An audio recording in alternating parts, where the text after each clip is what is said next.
आपसे भी कई सांसद ऐसे आए हैं जो घिस घिस के आए हैं, 30,000 वोट से आए हैं, 5,000 वोट से आए हैं। आप अपने बल पे आए हैं, किसी प्रधानमंत्री के नाम पर नहीं। आप अपने बल पे आए हैं कि वो इंसान जो खुद को भगवान समझता है वो भगवान नहीं, सिर्फ इंसान है। जिन्होंने आज एक प्रधानमंत्री को नहीं, आज देश ने एक मजबूत नेता प्रतिपक्ष को चुना है। आज देश ने एक सत्ता को नहीं, आज देश ने एक मजबूत विपक्ष को चुना है। हम बात उठाएंगे उन छोटे दुकानदारों की जिनका दुकान, सालों का दुकान आज टूट जाता है जब एक मंदिर का विस्तार होता है। हम आवाज उठाएंगे उन बच्चों की जो आज रो रहे हैं, सालों की मेहनत आज उनका व्यर्थ हो गया है जब नीट का ये पेपर लीक हो गया है। प्रधानमंत्री मोदी जी के पास दो ही अस्त्र है, एक भय है और भ्रम है। भय वो दिखाते हैं इनकम टैक्स, ईडी और सीबीआई के साथ कि जब विपक्ष जब अपनी बात उठता है तो प्रधानमंत्री को भी, कैबिनेट को भी अध्यक्ष महोदय से संरक्षण मांगना होता है।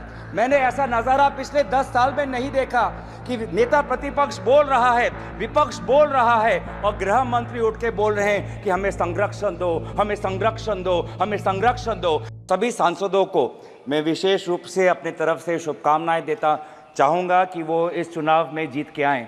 और विशेष रूप से मैं भाजपा के सांसदों को मैं शुभकामनाएं देना चाहता हूँ क्योंकि आज इस चुनाव में उनको बहुत कठिनाई का सामना करना पड़ा। इससे पहले दो जो चुनाव हुए, 2024 का चुनाव, 2019 का चुनाव, उन दोनों चुनावों में उन्होंने सिर्फ नरेंद्र मोदी जी के नाम पर वो सत्ता में आए और इस सदन के अंदर आए। लेकिन इस चुनाव में उन्होंने खुद अनुभव किया होगा कि इस बार वोट उनको प्रधानमंत्री नरेंद्र मोदी जी के नाम पर नहीं, अगर आए हैं तो आपके काम और आपके परिश्रम पर आए हैं। आपसे भी कई सांसद ऐसे आए हैं जो घिस घिस के आए हैं, 30,000 वोट से आए हैं, 5,000 वोट से आए हैं। आप अपने बल पे आए हैं, किसी प्रधानमंत्री के नाम पर नहीं, आप अपने बल पे आए हैं। और इसीलिए मैं आपको शुभकामनाएं मैं देना चाहूँगा और याद दिलाना चाहूँगा कि भारत की आवाम इस वोट से ये कहना चाहती है कि वो इंसान जो खुद को भगवान समझता है वो भगवान नहीं, सिर्फ इंसान है। ये संदेश आज देश के जनादेश में हमें दिखाई देता है और मैं धन्यवाद करना चाहूँगा इस देश के आम नागरिकों का जिन्होंने आज एक प्रधानमंत्री को नहीं, आज देश ने एक मजबूत नेता प्रतिपक्ष को चुना है। आज देश ने एक सत्ता को नहीं, आज देश ने एक मजबूत विपक्ष को चुना है और इसीलिए मैं देश के लोगों का आभार प्रकट करता हूं। हम आवाज़ बन के रहेंगे उन देशवासियों की जिनकी समस्या ना आज इस सदन में व्यक्त होती है, ना अखबारों में व्यक्त होती है। हम आवाज़ उठाएंगे उन गरीब लोगों की जो आज अस्पताल में लगभग 6-6 साल उनको रुकना पड़ता है पर उनको सर्जरी का अपॉइंटमेंट नहीं मिलता है। हम आवाज़ उठाएंगे वो सड़क पे सोते हुए युवाओं की, लोगों की जिन पर एक अमीर बाप का गाड़ी का बेटे का गाड़ी रेंगते हुए उनको मार देता है और फिर वो बेटा बाद में बेल पर निकल जाता है और उन जो लोग जो सड़क पे सोते हैं आज उनके बारे में कोई नहीं सोचता।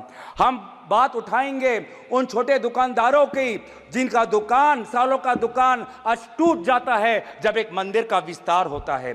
हम बात उठाएंगे उन बेरोजगार युवाओं की जो आज वीज़ा भटक के संघर्ष में आज वो कभी पनामा के रूट से अमेरिका में जाते हैं, कभी कनाडा जाते हैं, कभी यूरोप जाते हैं, कभी मिडिल ईस्ट जाते हैं। आज यूपी, हरियाणा, पंजाब, गुजरात का युवा आज उसको देश के अंदर नहीं, अगर रोजगार मिलता है तो विदेश में मिलता है। हम उनकी आवाज़ उठाएंगे। हम आवाज़ उठाएंगे उन बच्चों की जो आज रो रहे हैं, सालों की मेहनत आज उनका व्यर्थ हो गया है जब नीट का ये पेपर लीक हो गया है। हम बात उठाएंगे उन जवानों की जो आज जम्मू में जिनकी आज शहादत हुई है। हम बात उठाएंगे उन ऑनेस्ट टैक्स पेयर्स की जिनका पैसा आज हम देख रहे हैं कि कहीं बिहार पर पुल गिर जाने पर उनका टैक्स पेयर का पैसा व्यर्थ होता है, तो कहीं एयरपोर्ट का टर्मिनल लीक होने पर उनका टैक्स पेयर का पैसा व्यर्थ होता है। पर हमें यह भी पता है कि प्रधानमंत्री मोदी जी अपना रवैया नहीं बदलेंगे। प्रधानमंत्री मोदी जी के पास दो ही अस्त्र है, एक भय है और भ्रम है। भय वो दिखाते हैं इनकम टैक्स, ईडी और सीबीआई के साथ, लेकिन देशवासियों ने इस बार कह दिया है कि हम इनकम टैक्स, ईडी और सीबीआई से डरते नहीं हैं। और दूसरा जो उनका अस्त्र है वो भ्रम का, वो हमने प्रचार में भी देखा।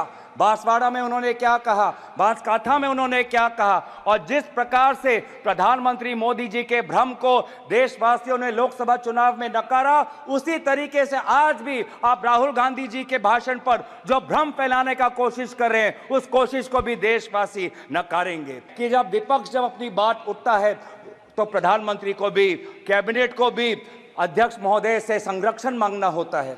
मैंने ऐसा नजारा पिछले 10 साल में नहीं देखा कि नेता प्रतिपक्ष बोल रहा है, विपक्ष बोल रहा है और गृह मंत्री उठ के बोल रहे हैं कि हमें संरक्षण दो, हमें संरक्षण दो, हमें संरक्षण दो। ये है ताकत लोकतंत्र की, जहां पे सत्ता पक्ष हो, जहां पे विपक्ष हो। अगर आपके पास सत्ता है, इसका मतलब ये नहीं कि आप सही हो। अगर हम विपक्ष में हैं, इसका मतलब हम गलत है, ये इसका मतलब नहीं है। सत्ता पक्ष और विपक्ष लोगों की दो राय रखता है और फिर जनता जनार्दन निर्धारित करती है कि वो किसको राय को स्वीकारता है, चाहे वो सत्ता हो या विपक्ष को।